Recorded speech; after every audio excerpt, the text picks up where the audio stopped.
अमन लश्कर तश्कील दी थी। मकामी अमन लश्कर और सिक्योरिटी फोर्सेज ने मुश्तरका चेक पोस्टें कायम की थी और हर आने जाने वाली की सख्त चेकिंग होती थी, लेकिन इसके बावजूद भी आज ये धमाका हुआ है और इतनी तबाही हुई है। लेकिन इसके बावजूद भी शासन खेल के लोग जो हैं वो पुरअज़म हैं और अपने गांव की हिफाजत कर रहे हैं। अच्छा, जब ये धमाका हुआ तो उस वक्त एक जानिब तो मैच जारी था, साथ ही साथ अमन कमेटी का इजलास मस्जिद में हो रहा था। जो हलाकतें हुई हैं ज़्यादा, उनमें कौन लोग शामिल हैं? स्टेडियम के अंदर जो लोग बैठे हुए थे?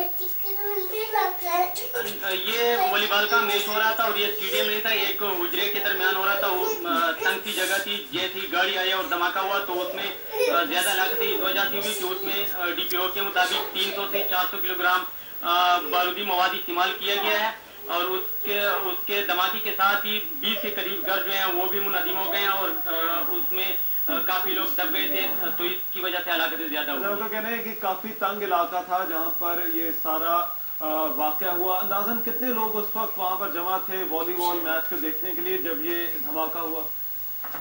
रहमान, ये AN शाहिदीन के मुताबिक वहाँ 300 से 400 के करीब लोग तमाशाई जमा थे, इस वजह से ये हलाकतों की तादाद ज्यादा है। अच्छा, और ये भी कहा जा रहा है कि हलाकतों की तादाद में इजाफा भी हो सकता है। अभी इस वक्त सूरत हाल क्या है? जो जख्मी हैं उनमें से कितने ऐसे हैं जो कि शदीद जख्मी हैं?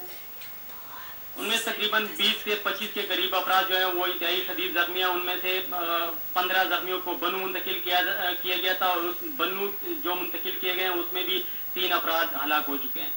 और इस वाक़े के बाद जो पुलिस है उसने क्या कार्रवाई की है? पुलिस ने इलाके की सिक्योरिटी सख्त कर रखी है और इलाके को घेरे में ले लिया। उसके साथ जो है मकामी अमन कमेटी के जो मेंबरान हैं वो भी ड्यूटी दे रहे हैं। उसके अलावा अभी सिक्योरिटी फोर्सेस की बारी नफरी भी आ गई है और उन्होंने भी इलाके को घेरे में ले लिया है। गुलाम अकबर, बहुत शुक्रिया, हमारे नुमाइंदे हमारे साथ मौजूद थे। और लकी मरवत में आज होने वाला सानहा, अभी तक की जो इत्तलात हैं उनके मुताबिक 70 से ज़्यादा हलाकतें हो चुकी हैं और इस वक्त वहाँ पर जो हालात हैं उस बारे में बात हो रही थी।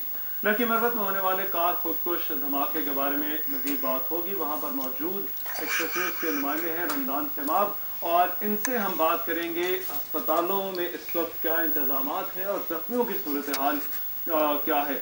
अच्छा रमज़ान सेमाब, ये बताइए कि अब तक हलाक होने वालों की तस्दीक के हवाले से क्या पता चला है? आपके पास क्या इत्तलात हैं? रहमान, मैं इस वक्त जो डिस्ट्रिक्ट हेडक्वार्टर अस्पताल लकी मरवत है मैं वहाँ पर मौजूद हूँ। यहाँ जो MS है उनसे मेरी